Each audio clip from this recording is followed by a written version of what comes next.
So hello guys, welcome back to the channel defence destination. दोस्तों, तो आज हम करने जा रहे हैं थर्मोडायनेमिक्स का पार्ट सेकंड। इससे पहले दोस्तों, अगर आपने पार्ट फर्स्ट नहीं देखा है तो पहले जाके पार्ट फर्स्ट देखिएगा, क्योंकि उसके अलावा अगर आपने वो पार्ट नहीं देखा तो आपको समझ में नहीं आएगा। तो पहले वो पार्ट देखिए, उसके बाद शुरू करते हैं। जिन लोगों ने थर्मोडायनेमिक्स पार्ट फर्स्ट जो हो देख लिया है, नोट्स बना लिए हैं, तो चलिए सेकेंड पार्ट शुरू करते हैं। तो अब फर्स्ट पार्ट में कार्य के बारे में पढ़ने के बाद हमारे पास आते ऊष्मागतिकी के नियम्स। ठीक है, तो प्रथम नियम हमने पढ़ लिया था, शून्यवा नियम हमने पढ़ लिया था, प्रथम नियम पढ़ लिया था। उसके बाद है हमारा ऊष्मागतिकी के जो प्रथम नियम है उसके अनुप्रयोग। तो बेसिकली ये 5 अनुप्रयोग है और क्वेश्चन आपके एग्ज़ाम में इन्हीं अनुप्रयोगों से बनता है। तो ये काफ़ी इंपॉर्टेंट होने वाले आपके लिए एग्ज़ाम में। 100% क्वेश्चन यहीं से बनेगा। तो चलिए इनको पढ़ते हैं, सीरियल वाइज पढ़ेंगे। जैसे समीकरण के हिसाब से, कौन सा समीकरण? आदर्श गैस का समीकरण होता है ना, पी वी बराबर म्यू आर टी। तो पहले दाब, फिर आयतन, फिर ताप। ठीक है, ये पढ़ेंगे, फिर रोधोष्म पढ़ेंगे। ठीक है, तो पहला प्रक्रम है समदाबी प्रक्रम, समताप, दूसरा समतापी, तीसरा पहला समदाबी, दूसरा समायतनिक, तीसरा समतापी, चौथा रुद्धोष्म और पांचवा मुक्त प्रसार। तो चलिए पहला प्रक्रम से शुरू करते हैं, समदाबी प्रक्रम पढ़ते हैं। तो देखिए बेसिकली समदाबी प्रक्रम क्या होता है। तो समदाबी प्रक्रम नाम से आपको पता चल गया होगा कि समदाबी, दाब समान, मतलब दाब क्या रहता है, इसमें कांस्टेंट रहता है। तो ऐसा प्रक्रम जिसमें संपूर्ण प्रक्रम के दौरान निकाय का दाब समान रहता है समदाबी प्रक्रम कहलाता है। तो P इज इक्वल टू क्या होगा? कांस्टेंट। P नियत रहेगा, इसमें P चेंज नहीं होगा। तो अवस्था समीकरण क्या हो जाएगी, इसे निकालेंगे। पी वी बराबर म्यू आर टी, इसमें P जो है वो कांस्टेंट हो गया, वो नियत हो गया। तो V और कांस्टेंट हटाएंगे तो समानुपाती का चिन्ह लगेगा, ये भी कांस्टेंट है। तो V समानुपाती किसके हो जाएगा? T के हो जाएगा। तो क्या होगा? V समानुपाती T। वी अपॉन टी बराबर के, कोई कांस्टेंट मान लिया, तो v one upon v two बराबर वी के one t one upon T two. आप समझ गए होंगे, आई होप।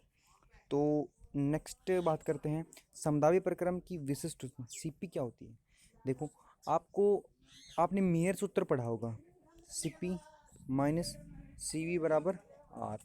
तो सीपी है ना, वो बड़ी होती है सीवी से। ठीक है, तो सीपी बड़ी होती है। विशिष्ट विशिष्ट उष्मा बोलते हैं इसको, समदाबी विशिष्ट उष्मा, इसको बोलते हैं समायतनिक विशिष्ट उष्मा।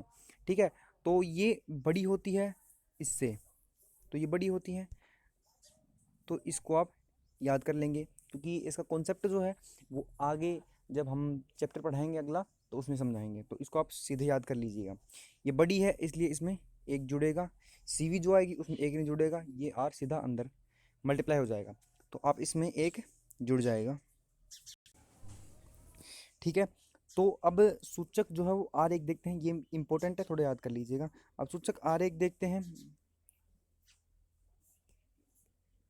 आरेख में क्या है कि P और इधर V, जब ए से बी की तरफ जाएगा तो प्रसार होगा, और ए से बी वापस आएगा तो संपीड़न होगा। तो ये वैसे कोई ध्यान रखने की ज़रूरत है नहीं, नॉर्मल चीज़ है, आप सभी को पता ही होगा। अब एक चीज़ देखने की चीज़ है, ये भी मैंने वैसे ही समझाने के लिए बनाए हैं बेसिकली, आप देख लीजिएगा। समदाबी प्रसार के लिए और समदाबी संपीड़न के लिए। तो प्रसार में क्या होता है, समदाबी जब प्रसार होगा, दाब समान होगा, तो आयतन ओब्वियसली बढ़ता है, कार्य प्लस ही होगा, तभी तो बढ़ेगा आयतन। ठीक है, ताप बढ़ेगा, और ये डेल्टा क्यू जो उष्मा में वृद्धि है वो होगी। ठीक है, उष्मा क्योंकि इसमें उष्मा दी जाती है। संपीड़न के लिए आयतन घटता है, कार्य घटता है, ऋणात्मक होता है, ताप घटता है, और जो उष्मा होती है वो ली जाती है। ठीक है, अब भी आयतन प्रसार गुणांक निकालेंगे इसके लिए। तो आयतन प्रसार गुणांक होता है, ये सूत्र होता है आयतन प्रसार गुणांक का। जब प्रत्यास्थता वाला चैप्टर पढ़ाएंगे तो उसमें ये सूत्र आपको व्युत्पन्न करना सिखाएंगे। तो आप इसको बेसिकली भी याद रख लीजिएगा, क्योंकि आपके एग्जाम में ये तो पूछता नहीं है कि कैसे सूत्र आया, कहाँ से आया, बेसिकली सूत्र याद होना चाहिए। तो सूत्र ये है, आप याद रख लीजिएगा। अब समदाबी है तो delta p is equal to क्या हो जाएगा? डेल्टा पी का मतलब क्या होता है? दाब में परिवर्तन। दाब में परिवर्तन क्या है? शून्य है, तो delta p is equal to zero ले लेंगे, तो क्या क्या आ जाएगा? के समदाबी के लिए जीरो आ जाएगा। ये बन रहा है यहाँ से इम्पोर्टेंट, क्योंकि इससे बनते हैं क्वेश्चंस। ठीक है, तो नेक्स्ट बात करते हैं। अब देखिए डब्ल्यू क्या गया? पी इंटू डी वी होता है, ये होता है समाकलन v1 से v2 p into d v. D q बराबर, ये गति का पहला समीकरण है, हमने आपको पिछले वीडियो में बताया था, नहीं देखा तो जाके देख लीजिएगा पहले। डी क्यू बराबर क्या होता है? p into d v plus d u. ठीक है, तो इसको इस प्रकार लिख सकते हैं। अब नेक्स्ट बात करते हैं, अब इसके जो उदाहरण देखते हैं, समदाबी प्रक्रम के क्या देखते हैं उदाहरण।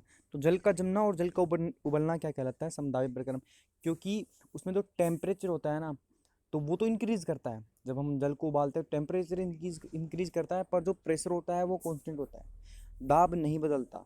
ठीक है, और जल के जमने पे भी यही होता है, दाब नहीं बदलता, और जल के उबलने में भी दाब नहीं बदलता। ठीक है, अब नेक्स्ट बात करते हैं, अब है समायतनिक प्रक्रम। ऐसा प्रक्रम जिसमें अब आपको वर्ड से पता चल गया होगा, ज़्यादा डीप में जाने की जरूरत नहीं है। समायतनिक मतलब जिसमें आयतन समान हो, नियत हो। तो ऐसा प्रक्रम जिसमें संपूर्ण प्रक्रम के दौरान जो है आयतन नियत रहता है, समायतनिक प्रक्रम कहलाता है। तो v is equal to constant, d v बराबर जीरो, डी बराबर डी वी या डेल्टा वी, एक ही बात है, आपको बता दूं। दोनों का मतलब क्या होता है, आयतन में परिवर्तन। जहाँ डेल्टा डी लग गया मतलब क्या है, परिवर्तन। तो डी बराबर जीरो, क्योंकि आयतन में परिवर्तन क्या है, शून्य ही तो है। तो डी डब्ल्यू बराबर जीरो हो जाएगा। अब आप सोच रहे होंगे कि डी डब्ल्यू कैसे जीरो हो गया है, तो अभी आपको बताया है डी डब्ल्यू बराबर पी इंटू डी वी, ये होता है। तो डी वी क्या है, ज़ीरो, ज़ीरो, पी ज़ीरो से गुणा होगा तो ज़ीरो, तो डी डब्ल्यू क्या आ गया, ज़ीरो। तो इस प्रकार से ये ज़ीरो आ गया। देखिए इस सूत्र से आया है, तो ये वाला काफ़ी इंपॉर्टेंट है, पूरे चैप्टर में काम आएगा। अब डी डब्ल्यू ज़ीरो आ गया। अब फ्रॉम फर्स्ट लॉ ऑफ, तो फर्स्ट लॉ से ज्ञात करेंगे तो ऊष्मागतिकी से प्रथम नियम से देखेंगे तो डी क्यू बराबर क्या हो जाएगा, डी यू। तो मतलब ऊर्जा में जो परिवर्तन है, ऊष्मा में जो दी गई ऊष्मा ली गई ऊष्मा में परिवर्तन है, वो आंतरिक ऊर्जा के परिवर्तन के बराबर होता है। ठीक है, ये इंपॉर्टेंट है, जो मैंने बुक्स लगा रखा है मतलब वो इंपॉर्टेंट है, आपको याद रखना है। इसी प्रकार इसमें आप अगर ग्राफ देखेंगे तो यदि ऊपर की ओर जाएगा तो वृद्धि होगी, नीचे की ओर आएगा तो कमी होगी। ठीक है, पता चली गया होगा आपको। तो अब ये फैक्ट्स लिख दिए मैंने, दाब में वृद्धि और दाब में, जब दाब घटता है जब दाब बढ़ता है। ठीक है, आयतन नियत रखते हुए, तो ताप में वृद्धि होती है, ऊष्मा में वृद्धि होती है, डी डब्ल्यू तो जीरो होगा ही होगा, इसमें तो कोई बढ़ना बढ़ना है ही नहीं, ये तो मैंने आपको बता ही दिया ऊपर। अब इम्पोर्टेंट पॉइंट्स तो यहाँ से शुरू होते हैं। तो समायतनिक प्रक्रम की जो विशिष्ट ऊष्मा है, ये सी वी, मैंने क्या बोला था आपको, C V is greater than C V, C P is greater than C V, तो ये होता है। तो सी पी में जो सी पी ग्रेटर थी, क्यों थी, क्योंकि सी पी में जो है, एक मिनट दोस्तों, सी पी में क्या था, f by two plus one into r, तो प्लस वन इसमें ऐड हो रहा था और इसमें प्लस वन ऐड नहीं है, तो ये क्या थी, ग्रेटर थी। ठीक है, कितने से ग्रेटर थी, आर से ग्रेटर थी, आर से ग्रेटर थी। अब आप पूछ रहे होंगे सर कैसे ग्रेटर थी आर से, तो सी पी क्या हो जाता है, f by two plus one into r. अब आर को मल्टीप्लाई करेंगे तो क्या आ जाएगा, f by two r plus r, तो ये प्लस आर इसमें एक्स्ट्रा था। ठीक है, अब देखते हैं आगे, समायतनिक प्रक्रम, आयतन प्रत्यास्थता गुणांक, फॉर्मूला आपको पता ही ये होता है। अब ये क्या है, डेल्टा वी, डेल्टा वी मतलब आयतन परिवर्तन क्या है, शून्य है, तो ये शून्य हो जाएगा। तो जब बताया आपको 1/0 होता है तो इन्फिनिट हो जाता है, इनफाइनाइट हो जाता है, अनंत हो जाता है, तो के इज इक्वल टू क्या जाएगा, अनंत आ जाएगा। नेक्स्ट करते हैं कार्य की बात। अब कार्य बेसिकली क्या होता है, p into d v. D v मैंने आपको क्या बोला कि आयतन में परिवर्तन, तो डी वी को हम v two minus v one भी तो लिख सकते हैं, प्रारंभिक आयतन और अंतिम आयतन में परिवर्तन ही तो है ये भी, तो वो लिख दिया हमने इसको। ठीक है, अब हम मान लें कि मतलब आयतन नियत है, क्योंकि समायतनिक का लेकर कर रहे हैं, तो समायतनिक में क्या होता है कि आयतन नियत होता है, तो आयतन नियत होगा तो इसका मान जीरो हो जाएगा, तो डब्ल्यू बराबर जीरो हो जाएगा। वैसे मैंने आपको पहले ऊपर ही बता दिया कैसे डी जीरो होगा, ये मैंने थोड़ा डिफाइन कर दिया इसको, इसलिए जीरो होगा। ठीक है, अब अवस्था समीकरण की बात करते हैं कि वही समीकरण पी वी बराबर म्यू आर टी। अब पता ही आपको ये नियत है, ये कांस्टेंट है, ये कांस्टेंट है, तो पी समानुपाती किसके हो जाएगा, टी के हो जाएगा, तो वही मैंने लिख रखा है।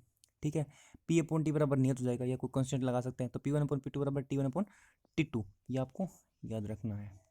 ठीक है, अब समतापी, समतापी प्रक्रम ये मोस्ट इंपॉर्टेंट है। समतापी और ऊर्ध्वश्म जो है वो मेन है, यहाँ से क्वेश्चन हर बार आता है। तो ये दोनों मेन है, ये दोनों आपको याद रखने हैं। तो समतापी तो मेन है ही है। तो समतापी पढ़ते हैं, ऐसा प्रक्रम जिसमें ताप नियत रहता है, संपूर्ण प्रक्रम के दौरान ताप नियत रहता है, वो समतापी कहलाता है। परिभाषा आप पढ़ लीजिएगा। तो जो परिभाषा हम बोला उस हिसाब से लिखते हैं। समतापी में ताप नियत तो टी कांस्टेंट तो यू नियत। जब देखो ये कॉमन सेंस की बात है, जब ताप नहीं बढ़ेगा, जब ताप नहीं बढ़ेगा, कोई चीज़ का ताप कांस्टेंट रहेगा तो उसकी आंतरिक ऊर्जा में परिवर्तन कैसे होगा?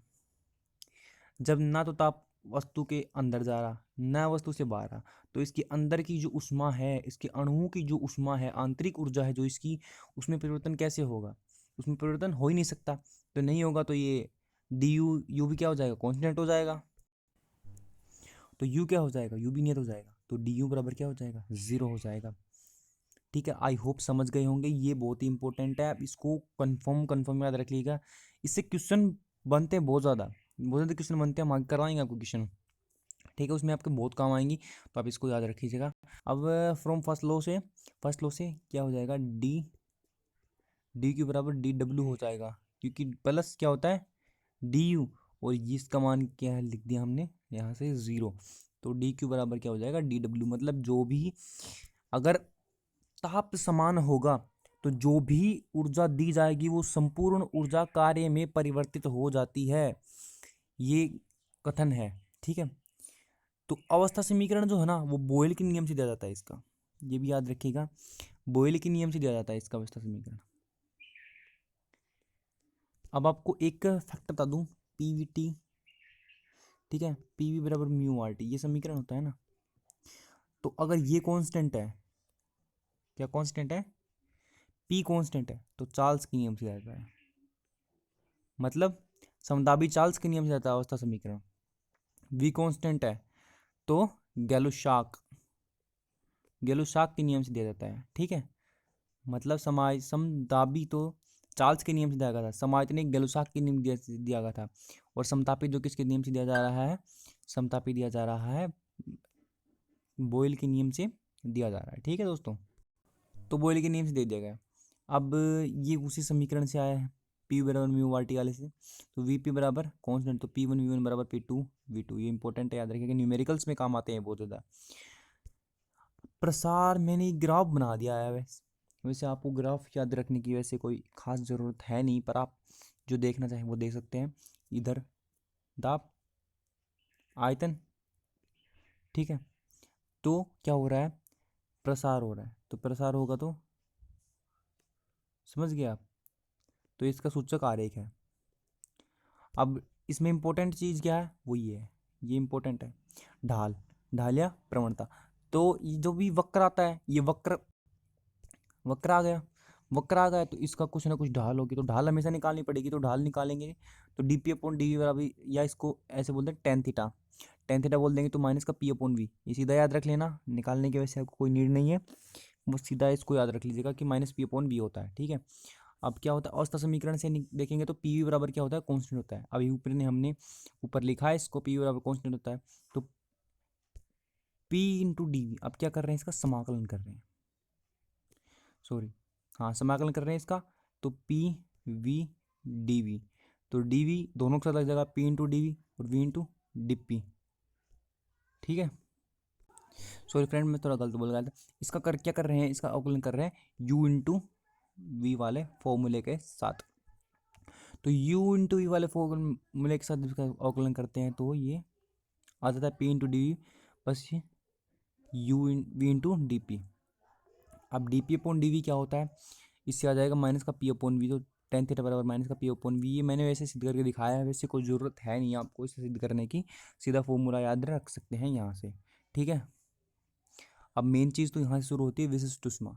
अब विशिष्ट ऊष्मा इसकी याद रखनी है, विशिष्ट ऊष्मा का सूत्र होता है ये, आपको आगे चैप्टर में, अगले वाले चैप्टर में ये 2-3 कॉन्सेप्ट जो मैंने आपको बोला सीधे याद कर लीजिएगा, वो मैं आपको अलग से समझा दूंगा।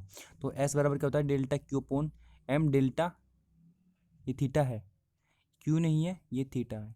आप इसको, जो लोग कन्फ्यूजन में होते हैं, कई क्या लिखते हैं? थीटा लिखते हैं, कई लिखते हैं डेल्टा टी लिख सकते हैं इसको।